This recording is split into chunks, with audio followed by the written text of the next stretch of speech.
Eh bien bonjour à tous, c'est Robin. Aujourd'hui on se retrouve pour une deuxième photo manipulation dans Photoshop. Et je vais vous apprendre à faire ceci. Donc c'est vraiment un effet plutôt sympathique je trouve. Et donc dans ce tutoriel nous allons plutôt travailler avec les calques de réglage, les masques de fusion et les styles de calque. Donc pour cela on aura besoin de deux images. Ces deux images seront bien sûr disponibles dans la description comme d'habitude. Voilà, donc avant de commencer je vais vous montrer une autre petite photo manipulation que j'ai fait. Donc elle est plutôt sympathique aussi. Et je vais utiliser cette citrouille plutôt. Donc on va commencer tout de suite. Je vais ouvrir les deux images. Voilà la première. Et la seconde, voilà. Donc voilà. Voilà, donc une fois mes deux images importées, je vais prendre l'outil déplacement et je vais déplacer l'image du petit garçon dans l'image de citrouille. Voilà, je vais le placer ici à peu près. Je vais renommer ce calque par exemple tête, voilà. Et je vais régler l'opacité à 60% environ. Et je vais m'occuper de placer la bouche. Ne vous occupez pas des yeux pour l'instant. Donc je vais par exemple placer la bouche ici. C'est plutôt bien, je trouve. Donc une fois que je suis satisfait, je vais prendre l'outil ellipse de sélection, raccourci clavier M, et je vais sélectionner autour de la bouche, comme ça. Voilà, une sélection rapide. Et je vais ajouter un masque de fusion. Comme ça. Maintenant, je peux remonter l'opacité à 100%. Et je vais faire B afin de sélectionner l'outil pinceau. Je vais régler la dureté ainsi que l'épaisseur. Pour faire un travail plus précis, évidemment. Je fais CTRL espace afin de zoomer. Voilà. Et là, j'ai juste à gommer tout simplement. Donc j'essaie d'être le plus précis possible. Moi je vais essayer d'aller vite quand même parce que le but c'est de vous montrer comment faire. Après vous pouvez plus rentrer dans les détails vous. Voilà comme ça. Voilà une section rapide on va dire. Je vais gommer un peu les contours. Voilà ici comme j'ai fait la dernière fois. Et je vais enlever un peu de la lèvre. Je vais un peu en supprimer comme ça voilà.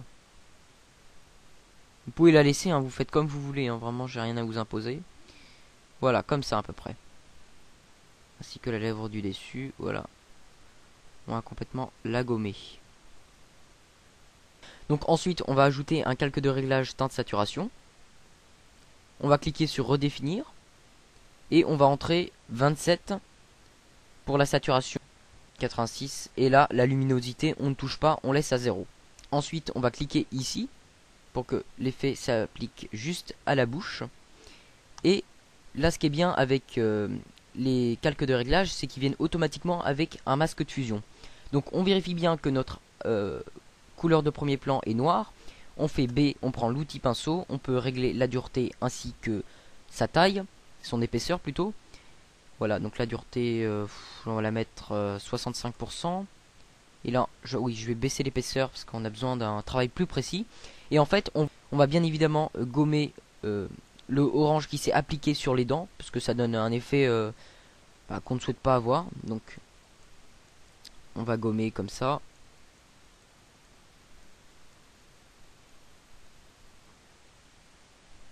Je dézoome, CTRL espace Alt. Ensuite je vais ajouter un nouveau calque de réglage, niveau, cette fois-ci. Voilà. Et ici on va entrer 67. Voilà, donc on voit que la bouche est un peu mieux incrustée dans la citrouille. Mais on va cliquer ici. Voilà, comme ça c'est encore mieux. Et on va cliquer sur le masque de fusion, on prend l'outil pinceau, on zoome, CTRL espace, pardon, CTRL espace, je zoome. Voilà, et là vous pouvez tout simplement gommer. Toujours à la bouche. Pour garder les dents bien blanches. Voilà, donc CTRL espace Alt, je dézoome.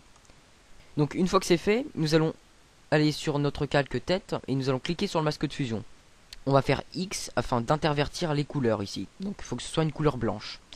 Je prends toujours avec l'outil pinceau. Je vais zoomer CTRL espace.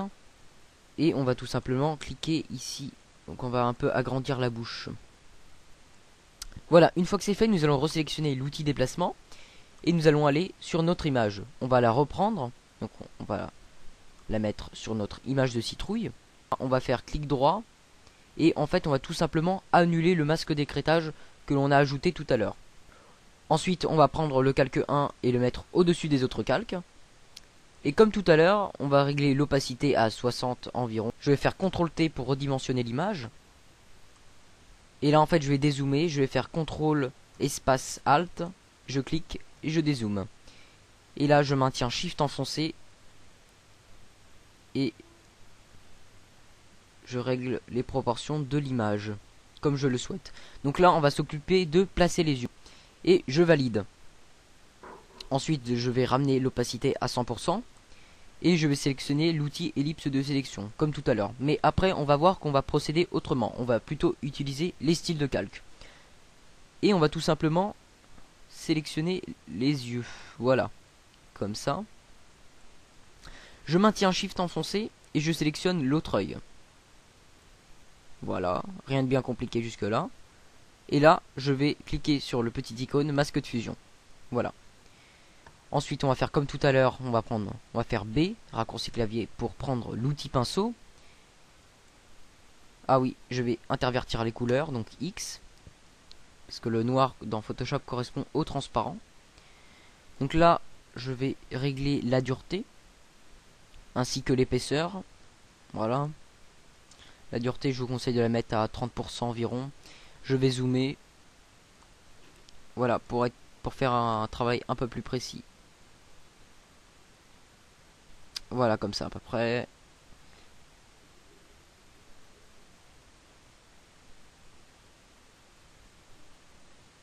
Voilà. N'hésitez pas à être encore plus précis et zoomer.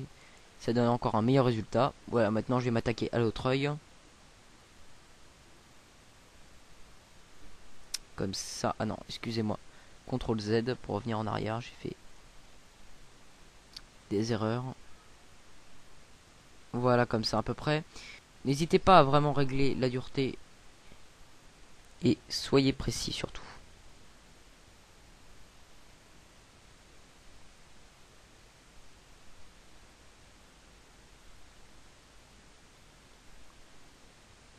Voilà. Bon, à peu près. Hein. Donc une fois que c'est fait, nous allons ouvrir les styles de calque. Et on va aller dans biseautage et estampage. On va évidemment changer le style en estampage. Et on va changer la direction en bas. Ensuite, on va tout simplement modifier la taille. Voilà, donc faut pas quelque chose de trop gros. Et la profondeur. Ensuite, on va décocher utiliser l'éclairage global. Et on va modifier la couleur blanche ici. Donc on va sélectionner un orange plutôt clair. Voilà, à peu près comme ça. Donc voici, vous pouvez mettre pause pour recopier le code couleur. Donc une fois que c'est fait, vous cliquez sur OK. Et là, vous aurez juste à modifier l'opacité comme vous le souhaitez. Et là, on va changer tout simplement le mode de fusion en couleur plus claire. Alors, couleur plus claire, il faut que je le trouve. Couleur plus claire, voilà, ici. Et là, on va faire pareil. On va prendre... Là, cette fois-ci, on va prendre un orange un peu plus foncé. Donc, par exemple, ici. Non. Un peu trop foncé, voilà. Voilà, comme ça, non. N'hésitez pas à resélectionner. Voilà, comme ça, c'est plutôt bien. Je valide. Et je baisse l'opacité comme je le souhaite, à ma guise.